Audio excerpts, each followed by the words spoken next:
It was a cool, spring evening when dusk crept over the Hagley Woods on April 18th, 1943.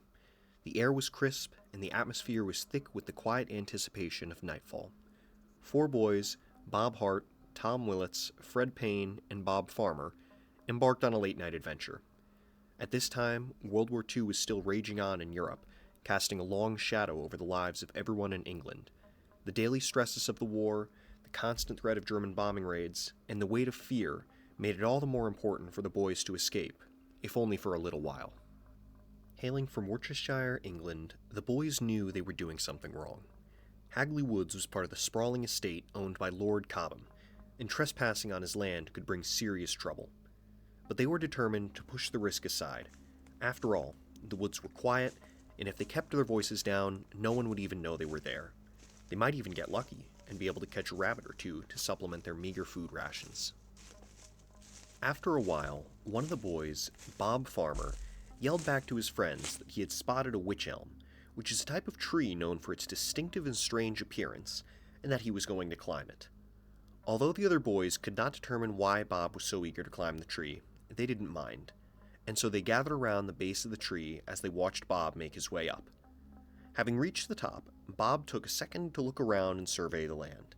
The cool, brisk air, the dazzling moonlight, they really had made the right choice to sneak out that night.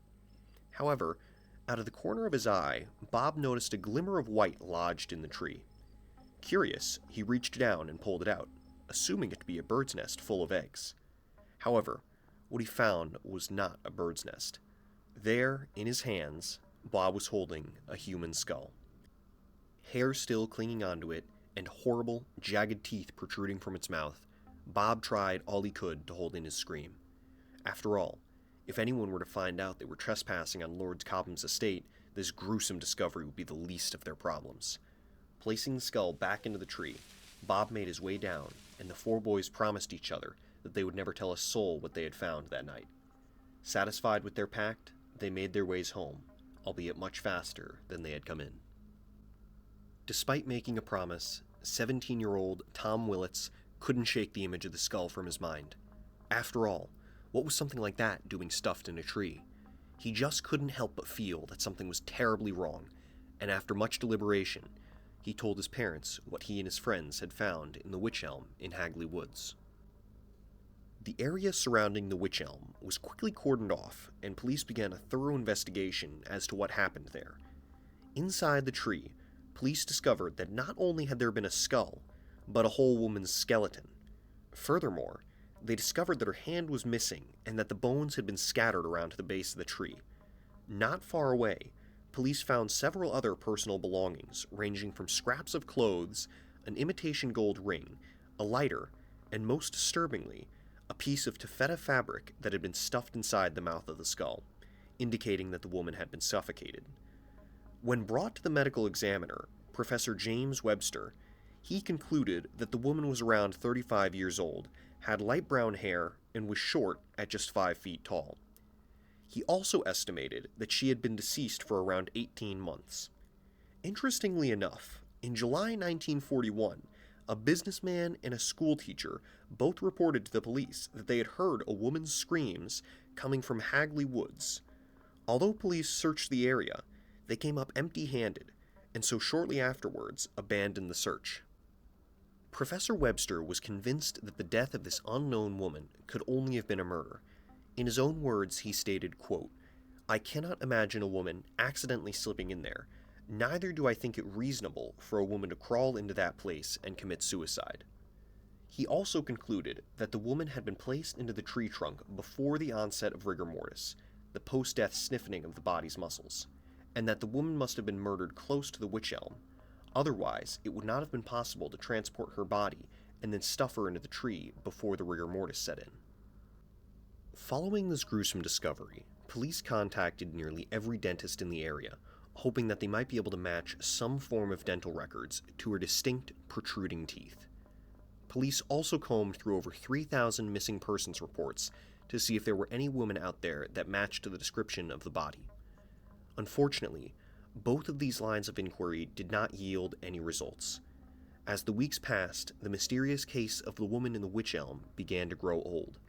After all, with the war raging, much of the public's attention was drawn to more important matters, such as defending the home islands from a potential German invasion.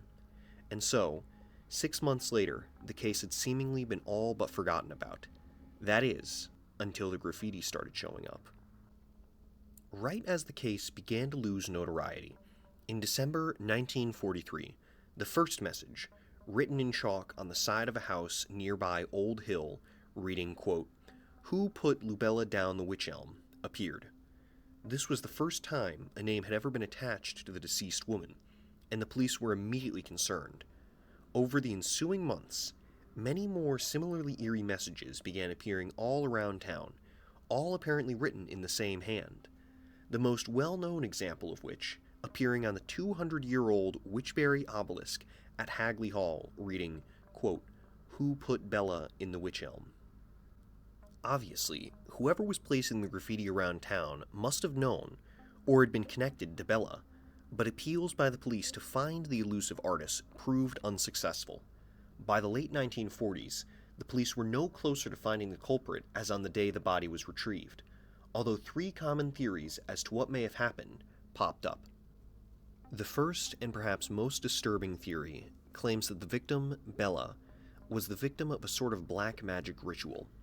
The fact that Bella's hand had been severed from her arm, and the bones scattered around the base of the tree bore similarities to a popular occult ceremony known as the Hand of Glory. The Hand of Glory is a ritual that can supposedly open locks, render people unconscious, or bring the caster good luck. In order to perform this ritual, a hand would typically be severed post-mortem, and then a candle, made from animal or human fat, would be lit over the hand. This would result in an eerie, ghostly glow, granting the caster supernatural powers for a short period of time. Due to the fact that similar events also potentially involving witchcraft had occurred in this area, such as the 1945 case of Charles Walton, a 74-year-old man who was found stabbed and pinned to the ground with his own pitchfork, the theory that Bella was involved in some sort of witch's coven and was perhaps executed for crimes against this coven quickly gathered steam and remains a favorite even to this day. The second theory claims that Bella had perhaps been a German spy and had been tortured and executed during the war. In 1953, the Wolverhampton Express and Star received a letter from somebody identifying herself as, quote, Anna of Claverley, who claimed to have information regarding the identity of Bella. According to Anna, later identified as Una Massap, Bella had actually been a German spy. Una's husband, a fighter pilot for the RAF during the war, had told Una that he had become involved in a spy ring along with a Dutchman named Van Ralt. As Una explains, one evening her husband had been picked up by Van Ralt, accompanied by Bella, but shortly after picking him up, Van Ralt would strangle and kill Bella on accusations of being a spy. Investigators quickly chalked this claim up to be nothing more than just hearsay, but in later years, declassified MI5 files would once again lend credence to these claims, albeit with a new twist. The files revealed that during the war, British intelligence apprehended a German spy by the name of Joseph Jacobs, as he was parachuting into Cambridgeshire in 1941. In his pocket, investigators would find a photograph of the glamorous German actress and cabaret singer Clara Bauerle. Jacobs would claim that Bauerle was his lover and that the Third Reich had recruited her to be a spy. According to Jacobs, she had parachuted over the West Midlands in 1941, but subsequently disappeared. Jacobs would never be able to finish his story, though, as shortly after, in August 1941, Jacobs would be executed at the Tower of London by firing squad, notably the last person to be executed in such a manner. Although it seems as if perhaps Clara Bauerle was the woman Una Massap had been talking about, what is known is that Clara Bauerle died in a Berlin hospital in 1942, and was therefore not the woman found in the Wych Elm.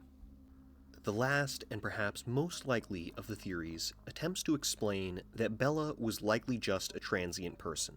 That is, a person not easily traced in life, and therefore not particularly missed in death.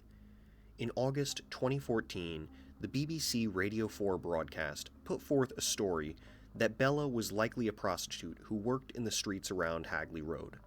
According to police files, a prostitute in this area had gone missing around 1941, and this would likely fit the timeline of events. It is speculated that perhaps Bella had simply been murdered by a member of her own community and was stuffed into the tree in order to hide the body. Another theory claims that Bella was a barmaid who had been murdered by an American GI, but this too has not been confirmed. Quite simply, this is most likely a case of someone just falling through the cracks. With no loved ones to report her missing, her case never received that much attention. As the case slowly died down, it is very likely that a prankster, hoping to capitalize on the traumatic discovery, was the one responsible for the cryptic messages that began appearing around town. What is certain is that the mystery remains unsolved.